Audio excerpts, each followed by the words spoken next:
Good evening, brothers and sisters. Good to be with you guys once again. Tonight we're going to study NejemYah chapter 8. So, chapter 8 of Nehemiah. And when the seventh month came, the children of Israel were in their cities, and all the people gathered together as one man in the open space in front of the water gate. And they spoke to Ezra the scribe to bring the book of the Torah of Moshe, which Yahweh had commanded Israel. So this is a very important moment. And we see the seventh month, which is the month of the last feasts. The feasts, the last four that must be fulfilled in these end times. Just like Mashiach fulfilled the feasts of the first month, the last with the chosen few comes to fulfill the feasts of the seventh month. So we see that this happened during the seventh month. And it said it would be on the beginning of the month, and therefore would be Yom Teruah, during Yom Teruah. So when the seventh month came, meaning Yom Teruah, the day of trumpets, which would be when the two witnesses will be in prison for 10 days until Yom Kippur, when they will be killed. It said, and all the people gathered together as one man. All the people gathered together as one man, which this represents how all the chosen few will be one in belief, in doctrine, as one man, because they are one man, the body of Yahushua. So once the two witnesses have sealed the chosen few, they will be the body of Mashiach, so they will be as one man. Here it says, and they gathered. And they gathered. So I will take the N out and just take the they gathered. And let's go to the translator. Will collect. If I take this Vav and put it, well, let's put it here. You see, will be Yosef, or we have here will be added. Now look at the pech. I will change it for the last. We have Yosef. My point is that the same root is for that word when they gather. And as we know, the last is a descendant of Joseph. So he will come to gather the chosen few, because the root of his ancestor's name is to gather. Just like Joseph means he will add, because when you gather, you add more and more and more and more. So we see a connection with Joseph, the last who comes to gather them. And all the people gathered together as one man, the body of Mashiach, in the open space that was in front of the water gate. The water gate. Yahushua is the gate, and he is the water. So they became the body of the water gate. And they spoke to Ezra the scribe to bring the book of the Torah of Moshe, which Yahweh had commanded Israel. And Ezra the priest brought the Torah before the assembly of both men and women, and all who could hear with understanding on the first day of the seventh month. So we see the connection here once again, or the confirmation. Hebrew here it says, all the people, well, with the book of the Torah, let me see where it says the month. Here it is. La Chodesh Hashabi. Oh yeah, I was seeing the third verse, but it was the number 2. So La Chodesh Shabi just says on the month 7th, on the 7th month. So on Yom Teruah, when the chosen few will be finally won through the seal, because once the two witnesses finish, they are sealed. And they finished on Yom Teruah, because that's when they are captured. So this is important. And Ezra the priest brought the Torah before the assembly of both men and women, and all who could hear with understanding on the first day of the seventh month. And he read from it in the open space in front of the water gate from morning until midday, before the men and women and those who could understand. And the ears of all the people listened to the book of the Torah. So we see how they are receiving the Torah once again, but at the water gate. So now with the water of life, meaning with the true doctrine, the true explanation, the true understanding, because it would come from Mashiach himself. And he read it, and he read from it in the open space in front of the water gate from morning until midday, before the men and women and those who could understand, and the ears of all the people listened to the book of the Torah. And Ezra the scribe stood on a platform of wood, which they had made for the purpose. His right, Matithya, Shema, Anaya, Uriah, Hilkiah, Maaseiah. And on his left stood Pedaiah, Mishael, Malkiah, Hashum, Hashbadana, Sechariah, Meshulam. 7. So with him would be 14, which is the numerical value of David. 7 and 7, like two menorot, like the few and the many. Right and left, few and many. Two congregations, two lights, two menorot, which is interesting because if we go to Revelation 11 regarding the two witnesses, it says, these are the two olive trees and the two lampstands that are standing before the Elohim of the earth. The two menorot, two lampstands. They appear on Zechariah 4, but I think this is enough. Two lampstands. Each lampstand has 7 lights. So 7 plus 7, 14. Ezra was the first one of those on the right to become 7. And then the other 7 to be the other menorah. If we only count the 7 and 6 that are mentioned, we would have 13. And that is the numerical value of 1. And love. Yahweh is love, Yahweh is 1. So that would be like all of them being 1 with Ezra. So Ezra as the head and the 13 as one body, his body, just like they gather as one person at the water gate, being the water gate Mashiach, the water of life, the gate to the Father. Here Ezra comes from Ezer, help, comes from Ezra, and then that comes from Ezer, so help. That connects him also with Eliyahu, because remember that Eliyahu is represented by Eleazar, which is whom Elohim has helped. Here is Ezra, which is help. So it connects with Eliyahu. So, and Ezra, the help of the Mighty One, the scribe stood on a platform of wood, just like Mashiach was placed on a cross and sacrifice, which they had made for the purpose. And beside him on his right stood the gift of Yahweh, who is heard and answered by Yahweh, who is the light of Yah, the portion of Yah, the work of Yah. And on his left, the redemption of the Mighty One. Yahweh has ransomed or redeemed. Yahweh has preserved. My bad. Then we have, so on the left, him whom Yahweh has redeemed, who is what Elohim is.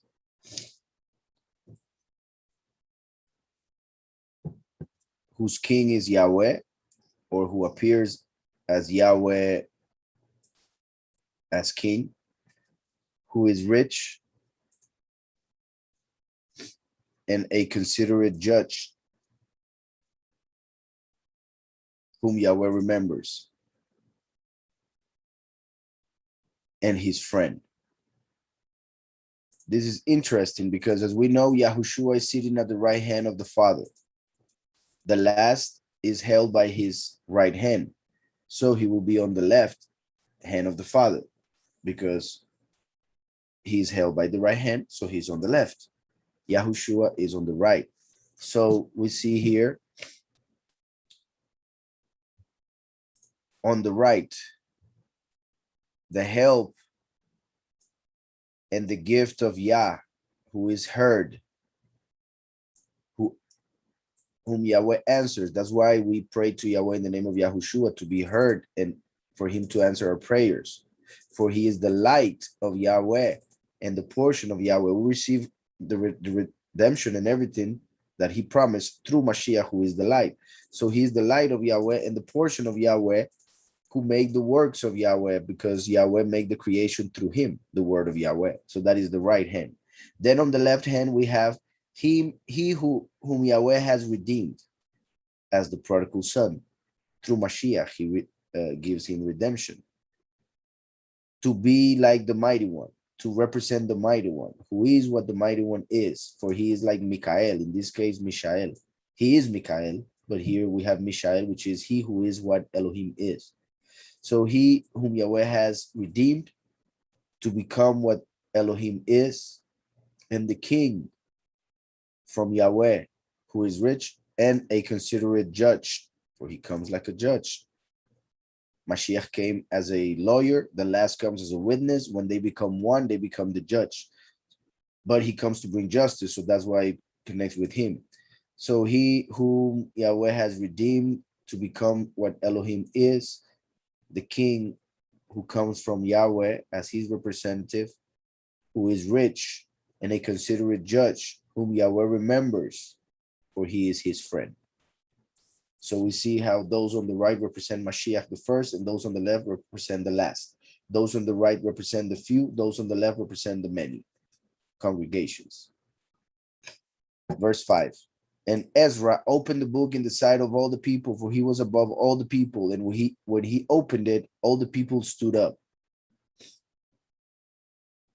And Ezra blessed Yahweh, the great Elohim. Then all the people answered, Amen, Amen, while lifting up their hands. And they bowed their heads and worshiped Yahweh with faces to the ground, with the hands up high, praising his name, showing clean hands, as in after repenting, after fixing whatever can be fixed, seeking Yahweh instead of seeking Yahweh while in error. Then it says, verse 7, and Yeshua and Bani and Sherebiah, Yamin, Akub, Shebetai, Hodiah, Maaseiah, Kelita, Asariah, Yosabad, Hanan, Pelaiah, and the Levites caused the people to understand the Torah while the people were in their place. Caused the people to understand the Torah while the people were in their place. So they helped with the interpretation, pretty much. I don't have to see these names. We saw how this, those who were on the right represented Mashiach the first. Those who were on the left represented the last. Now we have another group here, which could represent Eliyahu, who is the third person. And let me see how many names we have here. Yeshua, Bani, Sherebiah, Yamin, Akub, Shebetai, Hodiah, Maaseiah, Kelita, Asariah, Yosabat, Hanan, Pelaiah, and the Levites. So we have 14. Once again, 14 connects with David, who is the king, and also with gold, Zahab in Hebrew, which connects with the few, the chosen few. Now let me see the interpretation of those names. So it will be, he has saved those whom he has built, the chosen few who are the temple. Yahweh will scourge with his right hand the insidious one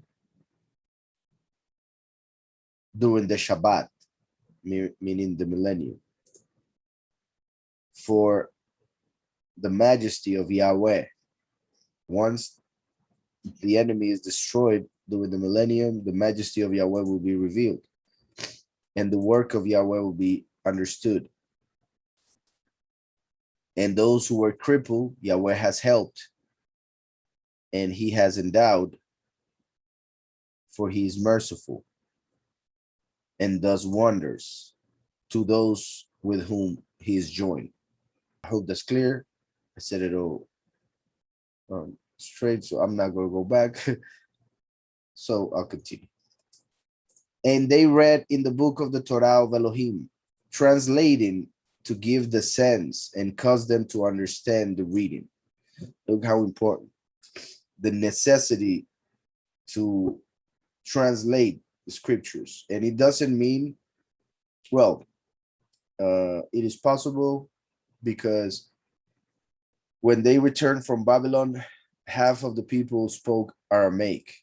The Torah was written in Hebrew. So some of them needed translation, literal translation. But this could also refer to those who spoke Hebrew. They were being read in Hebrew, but the understanding of the Torah is something spiritual. So in a way, it needs to be translated either way to be understood, meaning interpreted. So, and they read in the book of the Torah of Elohim, translated to give the sense and cause them to understand the reading. And NejemYah, who was the governor, look how it says Nehemiah, who was the governor. We just read about a governor through the meanings of the names. And Nehemiah represents the last. And that governor, like I mentioned in that part, referred to the last. So that would be a confirmation. And Nehemiah, who was the governor, and Ezra the priest. So Nehemiah and Ezra as the two witnesses. And Nehemiah, who was the governor, and Ezra the priest, the scribe, and the Levites who taught the people, said to all the people, "This day is set apart to Yahweh your Elohim. Do not mourn or weep." For all the people wept when they heard the words of the Torah. So since it is a set apart day, for it was Yom Teruah, they were not allowed to weep. They were not allowed to cry, for it is a set apart day. It is a day of feast. And in a way that would connect, since it is Yom Teruah, when the two witnesses are captured, the chosen few need to remain strong and pray for the two witnesses to be protected and helped during those 10 days of tests, as we see in Revelation 2.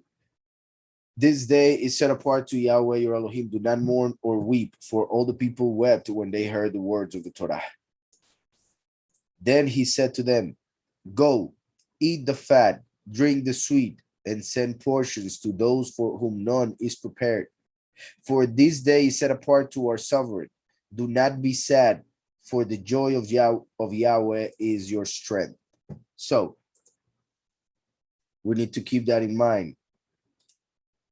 The joy of Yahweh is our strength. And the Levites were silencing all the people, saying, "Hush, for the day set apart, do not be sad." Look how they continue to say, "Do not be sad, do not be sad." The day set apart. When the two witnesses are captured, the chosen few will be needed to be reminded to not be sad, for it is a day of feast. Even though it will be hard to see the two witnesses being captured and the media talking so bad about them, the chosen few should rejoice in the fact that everything is being fulfilled and they would soon be freed and redeemed.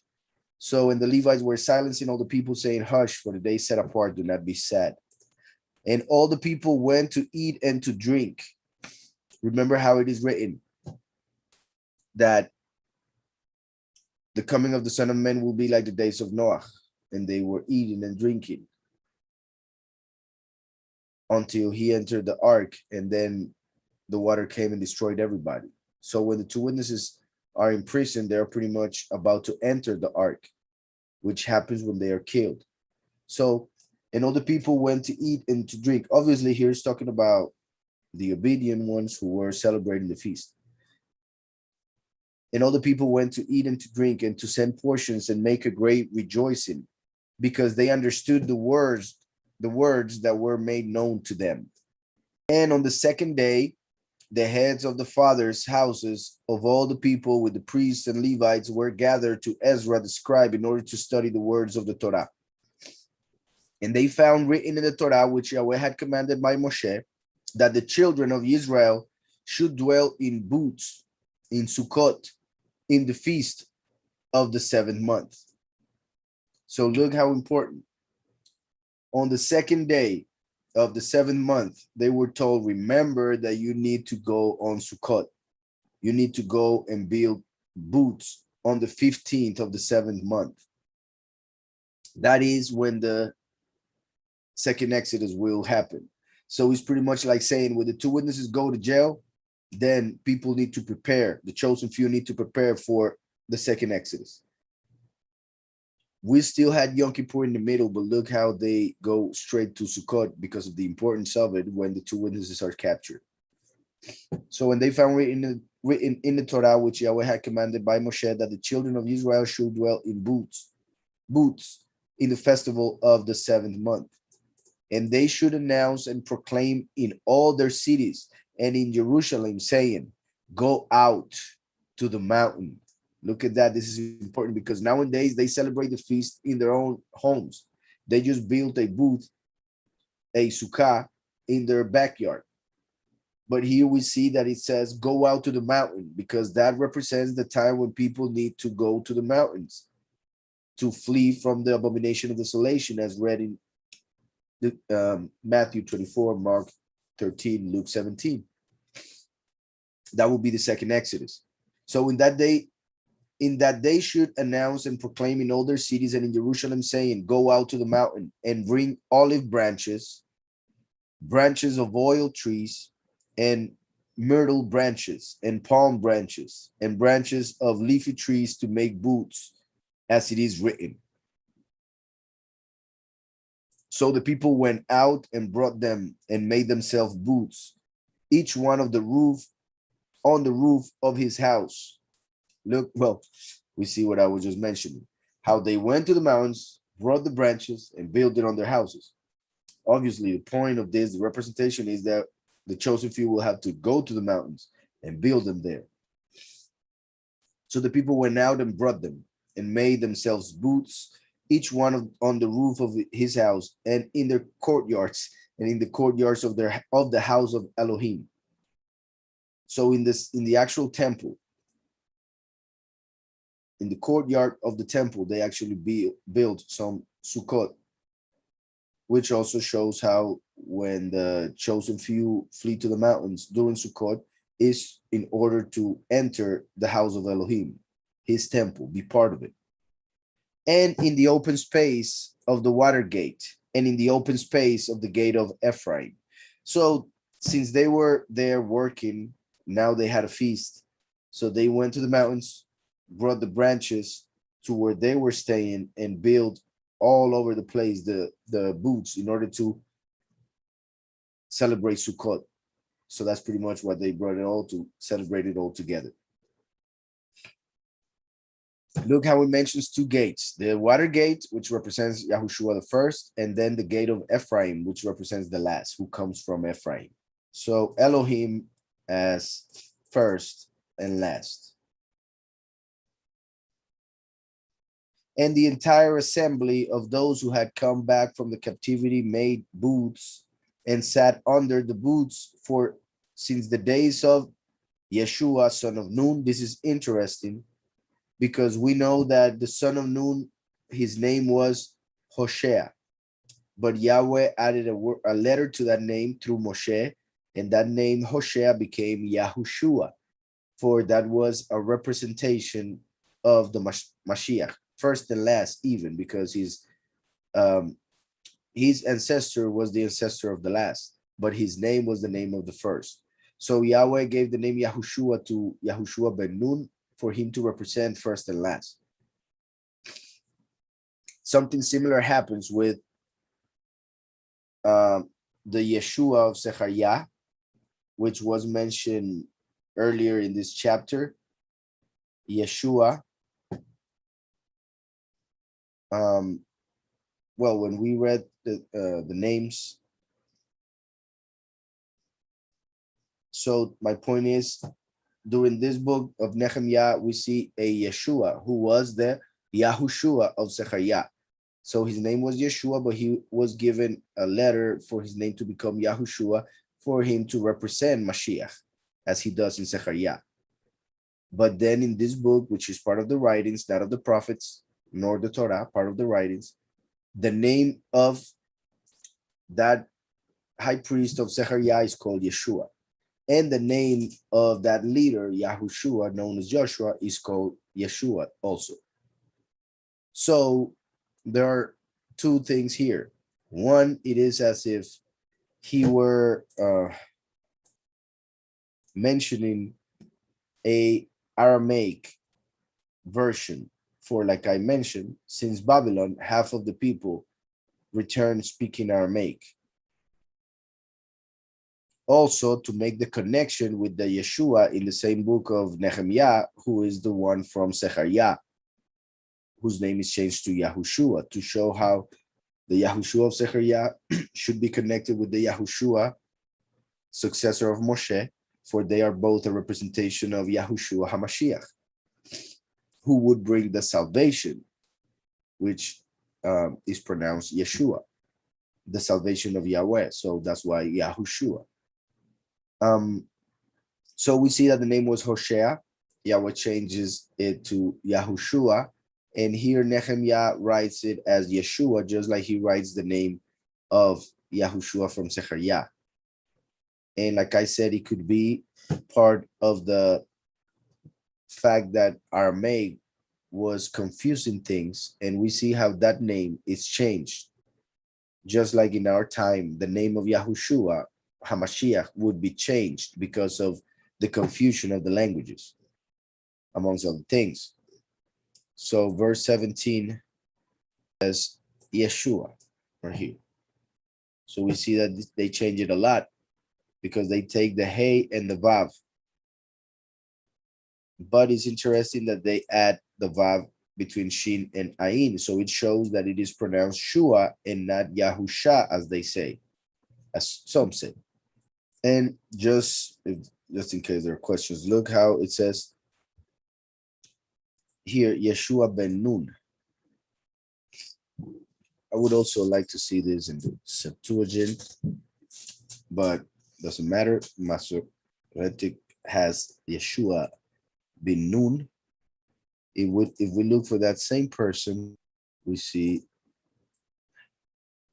that he appears as Yahushua ben Nun in the Torah. In the Torah, which is higher than the writings, of course, is the base of the writings. Higher, I mean in steam, but the base of the writings says Yahushua, just like it also appears in the prophets. But in the writings, it appears as Yeshua for several reasons. I believe one of them because of the Aramaic that they gather in Babel, confusion, to represent how in the spiritual confusion of the apostasy in the end times, the name of the Messiah will be changed. Also to show the connection between the Yahushua of Zechariah and the Yahushua ben Nun, as both being representations of the name of the Messiah, Yahushua. Also to keep giving honor to the name Yahweh, as they thought it was given honor to take it out. So pretty much taking the hey and the vav from the name, amongst other reasons. But my point is, here we have Yahushua bin Nun, change here to Yeshua bin Nun. Then it says, for since the days of Yeshua, son of Nun, until that day, the children of Israel had not done so, and there was very great rejoicing. This is huge. And the entire assembly of those who had come back from the captivity from Babylon, they went to captivity in Babylon for 70 years, because they were in the land of Israel for hundreds of years without allowing the land to rest. So for each year of rest that they didn't allow the land to rest, which is the seventh, every seventh year the land should rest, and then the 50th, which is the Jubilee, but they never allowed the land to rest. So they were taken out of the land for 70 years. So 70 years plus the 100 years of the kingdom of Israel, David, Shlomo, and all the kings that came until the moment when Nebuchadnezzar came to destroy Jerusalem and all of that, hundreds of years. Even before the kings of Israel, we had the judges. Before the judges, we had Yahushua ben Nun. So Moshe brings the people right to the entrance of the land, the promised land. Yahushua brings the people across the Yarden into the promised land. They celebrate Sukkot. Why? Because that moment when Yahushua ben Nun crosses the Yarden with the people into the promised land represents the end times, when the last descendant of Nun, with the power of Yahushua, takes the few into the promise of eternal life during Sukkot, the second Exodus. Now look what it says. An entire assembly of those who had come back from the captivity hundreds of years later made booths, Sukkot, and sat under the booths, for since the days of Yahushua son of Nun, until the day the children of Israel had not done so. Until that day, the children of Israel had not done so. So they had not celebrated Sukkot for hundreds of years, which is crazy, is amazing. The feast is right there, Leviticus 23. They had the Torah and they didn't celebrate it. Just like nowadays, most people don't care to celebrate it, or don't see the importance in it. But the fact that the last time was in the time of Yahushua ben Nun, and then once again in the time of Nehemia, shows that Sukkot is a feast that represents the end times when the last comes. So that's why it wasn't celebrated during the time in between. I hope that's clear. If not, please ask your question, because it is important that it wasn't celebrated for so long. They were not celebrating Sukkot. So an entire assembly of those who had come back from the captivity made booths and sat under the booths, for since the days of Yahushua, son of Nun, until the day the children of Israel had not done so. And there was very great rejoicing. And day by day, from the first day until the last day, for that is a feast of 7 days, day by day, from the first day until the last day, he read from the book of the Torah of Elohim, and they performed the feast of 7 days, Sukkot. And on the 8th day, which is Shemini Atzeret, which would be the harvest, the transformation, the blowing of the 7th trumpet. And on the 8th day, there was an assembly according to the right ruling. So look how perfect the chapter ends with the 8th day, which happens to be the harvest.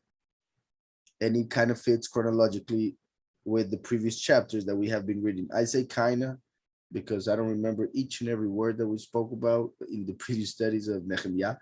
But as I remember, we were following the same chronology of the book of Revelation, and until this moment, it's all perfect and it fits.